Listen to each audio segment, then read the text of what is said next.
देखो बच्चों, कलश में लाल और काली गेंदें हैं या तिरछा एक गेंद निकाली जाती है, इसका रंग नोट करने के बाद पुनः कलश में रख दी जाती है।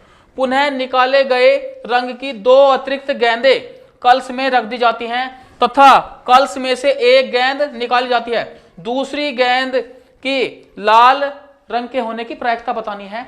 अर्थात ये कहने का मतलब है कि दूसरे नंबर पे जो गेंद का कलर निकालना है, आना है, वो लाल रंग का ही आना है। ठीक है ना।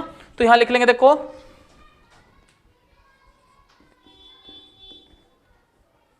दूसरी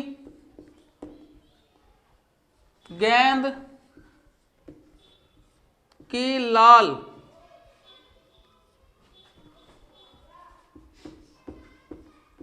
होने की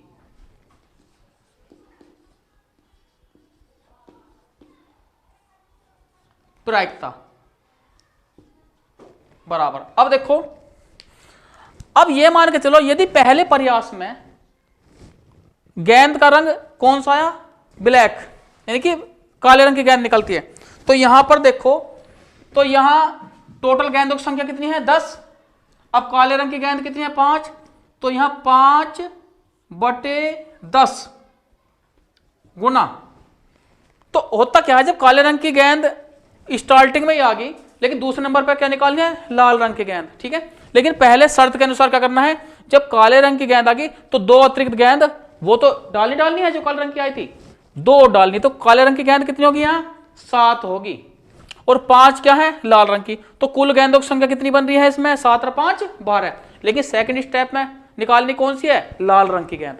ठीक है, तो लाल रंग की गेंदों की संख्या कितनी है, 5।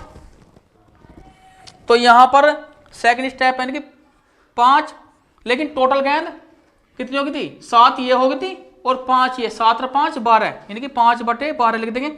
अब प्लस, ऐसा भी हो सकता है कि पहले प्रयास में भी लाल रंग की गेंद आई हो और दूसरे प्रयास में भी लाल रंग की गेंद आई हो। ठीक है, तो फिर स्टार्टिंग से करेंगे। देखो यहां पर यदि पहले प्रयास में लाल रंग की गेंद आती है तो कितना, 5 कुल गेंदों की संख्या 10 गुना। जब पहले प्रयास में लाल रंग की गेंद आ गई तो वो गेंद तो डालनी है, 2 लाल रंग की गेंद अतिरिक्त और इसमें रखनी होगी। तो लाल रंग की गेंदों की संख्या कितनी बन गई अब, 7, और 5 काले रंग की गेंद है, तो कुल गेंदों की संख्या कितनी होगी, 12। लेकिन दूसरे प्रयास में किस कलर की निकालनी है, लाल रंग की। तो लाल रंग की गेंद कितनी होगी दूसरे प्रयास में, 7। तो क्या करेंगे, 7 और बटे टोटल गेंदों की संख्या, ये ध्यान रखना है इसमें। तो अब देखो इसे हल कर लेंगे। तो 5 एकम 5, 5 दूनी 10, 5 एकम 5, 5 दूनी 10, तो 5/12 दूनी 24 जमा 7/12 दूनी 24। तो यहाँ के 7 और 5 12 है, और बटे 24, तो 12 एकम 12, 12 दूनी 24, यानी कि इसका जो माना है कितना आया, 1/2। को एक थैले में 4 लाल और 4 काली गेंदें हैं, एक अन्य थैले में 2 लाल और 6 काली गेंदें हैं। दोनों थैलों में से एक को या तिरछा चुना जाता है। तो सबसे पहले किसे चुन रहे हैं, थैलों को। ठीक है, और उसमें एक गेंद निकाली जाती है जो कि लाल है। इस बात की क्या प्रायिकता है कि गेंद पहली थैले से निकाली गई है, यानी कि पहले थैले से निकाली गई है। अब देखो यहां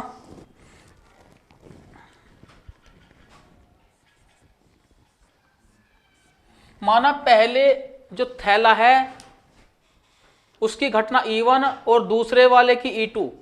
तो यहां पर थैलों की संख्या कितनी है, 2। तो जब 2 में से किसी एक को चुन सकते हैं, तो इस बात की प्रायिकता देखो क्या बनेगी, यहां लिख लेंगे, स्टार्टिंग में लिख लेंगे कि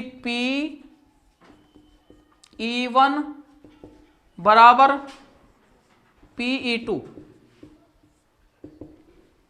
पहले थैले के लिए प्रायिकता के लिए PE1 का प्रयोग करेंगे और दूसरे के लिए PE2 का, यानी कि E1 और E2 दोनों थैलों की जो है ये घटनाएं हैं, परस्पर घटनाएं एक दूसरे की। तो यहां पर दोनों की प्रायिकता कितनी बनेगी, 1/2। तो सबसे पहले हमने इन थैलों में से कोई सा एक थैला चुन लिया। ठीक है ना, तो पहले थैले के चुनने की प्रायिकता 1/2, दूसरे थैले के चुनने की प्रायिकता 1/2, क्योंकि 2 थैलों में से कोई सा एक थैला चुना जाना है। इस तरह से लिख लेंगे इसे। अब देखो, अब यदि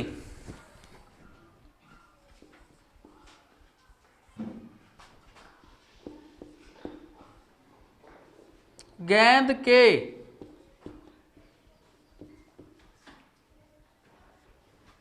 लाल रंग का होना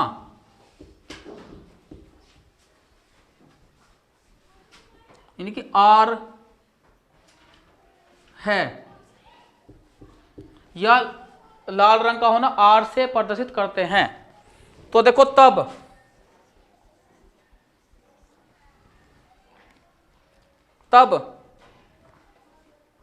P, अब इसने कहा है कि पहले थैले से एक लाल रंग की गेंद निकाल रहे हैं, देखो इसमें, ठीक है।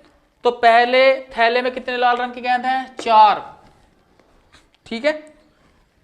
कुल गेंदों की संख्या कितनी है? 4 और 4 8।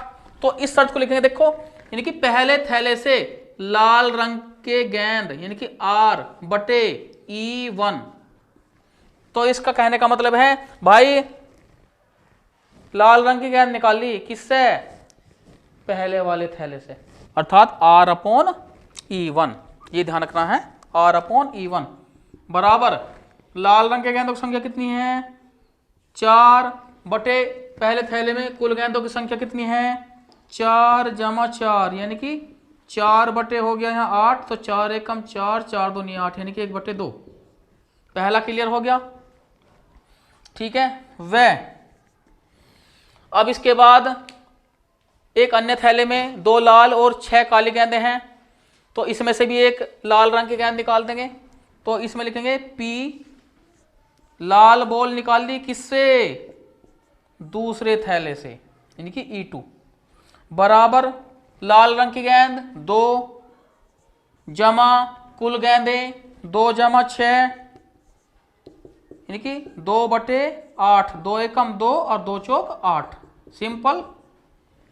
अब उसने कही है कि भाई गेंद जो निकली है लाल रंग की वो पहले वाले थैले की होनी चाहिए, ठीक है। तो देखो कैसे पढ़ेंगे इसे करेंगे कि भाई प्रोबेबिलिटी जो लाल रंग की गेंद है वो कौन सी होनी चाहिए? पहले थैले की, यानी कि पहले थैला की होनी चाहिए कौन सी? लाल रंग की गेंद। इस तरह से पढ़ेंगे, ठीक है ना। यहां तो जो लाल रंग की गेंद है वो किसकी होनी चाहिए? पहले थैले। किसकी होनी चाहिए बटे क्या? इस तरह से करेंगे इसे। तो बराबर देखो, तो बराबर करके तो P शुरुआत करेंगे E1 से, यानी कि E1 इंटू कर देंगे, तो P यहां आ जाओ R/E1, क्योंकि हम पहले वाले जिक्र करके चल रहे हैं, तो यहां आ जाएगा R/E1 इस तरह से। और इसके बटे तो पहला भाग न्यू का नहीं, PE1 लिख देंगे न्यू का नहीं, PE1 इंटू P R/E1 फिर प्लस दूसरा भाग यानी कि PE2 इंटू P R/, यहां लिख देंगे E2। ये ध्यान रखना है। अगर ये 3 थैले होते, 3 थैलों में से एक चुना जाना होता, तो सीधी सी बात है PE1 PE2 PE3 बराबर 3 थैले और एक चुना जाना, तो 1/3 बनता। 4 होते 4 ऐसे n होते तो 1/n, इस तरह से करके चलते हैं। ऐसे ही अगर 3 होते तो पहले थैले की बात आती तो PE1/R कर देते, पहला भाग नहीं होता तो पहला E1 वाला पोर्शन, फिर E2 वाला पोर्शन, फिर प्लस PE3 इंटू PR/E3, ऐसी डैश डैश n तक बेज परमे के आधार पर। तो ये सिंपल ट्रिक है, इससे ज्यादा आसान और कुछ नहीं हो सकता इसमें। तो अब देखो यहां तो बराबर तो PE1 यानी कि पहले थैले को चुना गया था, तो इसकी जो है प्रायिकता PE1 यानी कि 1/2। तो जहां PE1 है वह 1/2 लिख देंगे, गुना R/E1 कितना आया था? R/E1 आया था 1/2, तो यहां पर 1/2 आ जाएगा इसके बटे, तो यहां पर क्लियर ऐसा 1/2 गुना 1/2 जमा PE2 कितना है? 1/2 और गुना R/E2 1/4 है, तो यहां 1/4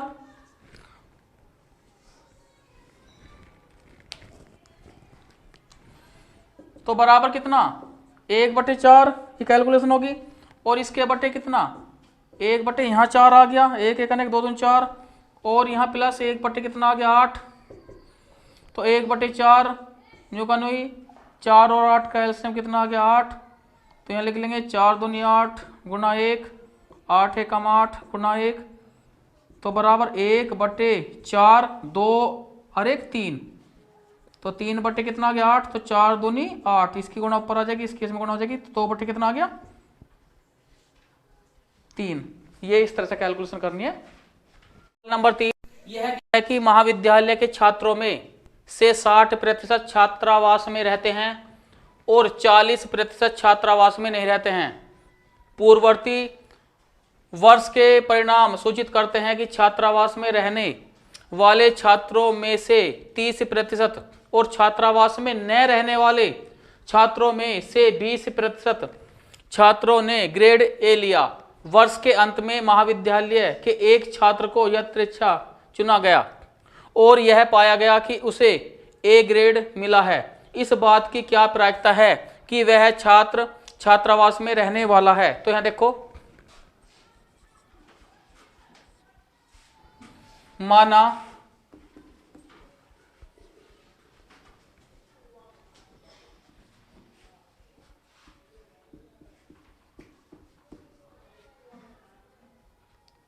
छात्रावास में रहने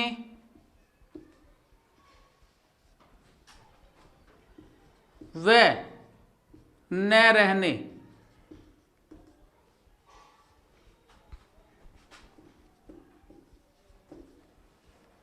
वाले छात्रों की घटना यानी कि घटनाएं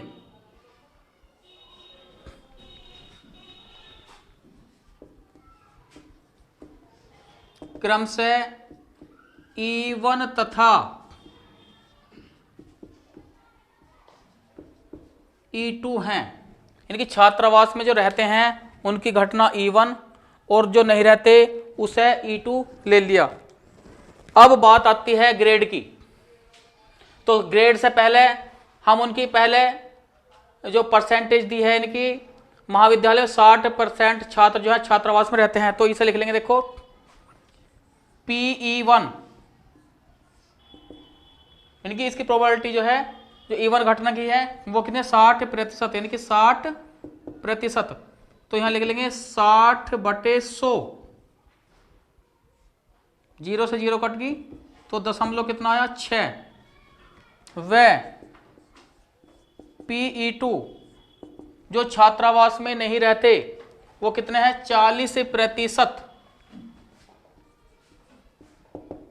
तो इसे लिख लेंगे 40/100, 1 0 से 1 0 कट गई,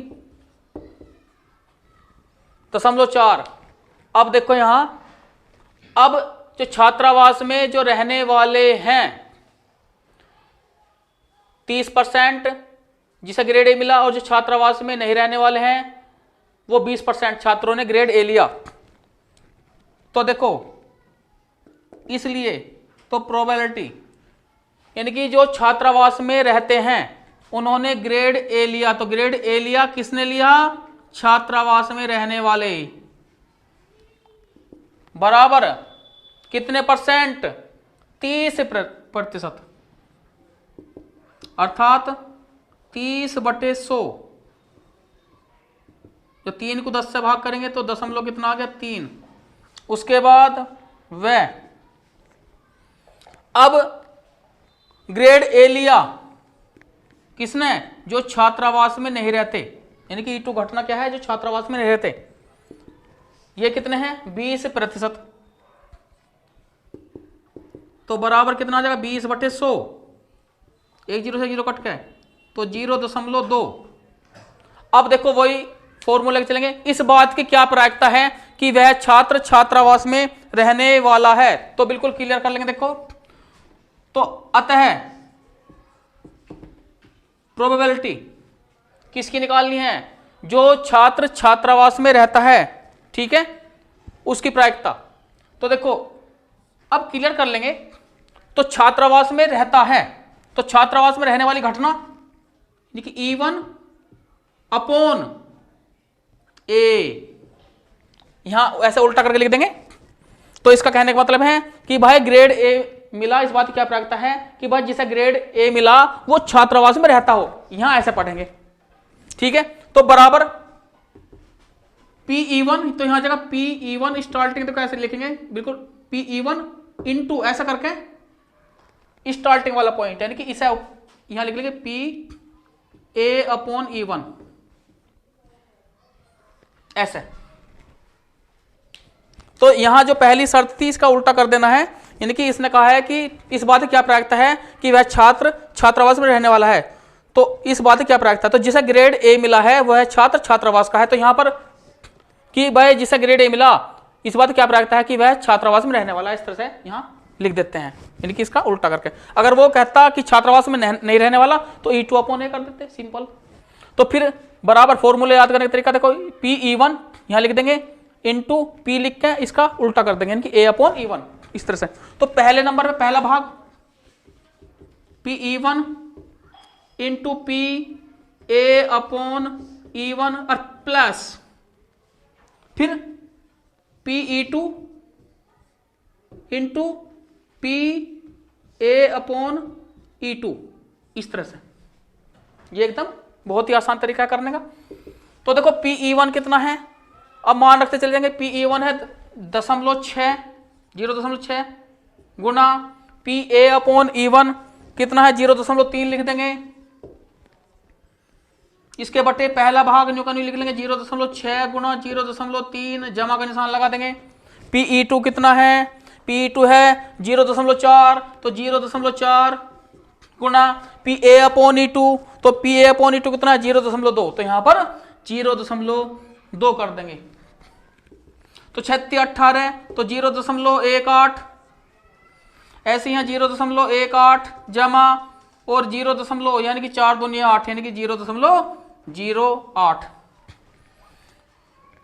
तो 0.18 और इसके बटे जब इसे जोड़ेंगे तो 0 यहां पर जो है 26, यहां दशमलव से दशमलव ऐसा कट गया, तो देखो 2 निम 18, 2 1 कम 2 2 3 6 यानी कि 9/13 इस तरह से ये कैलकुलेशन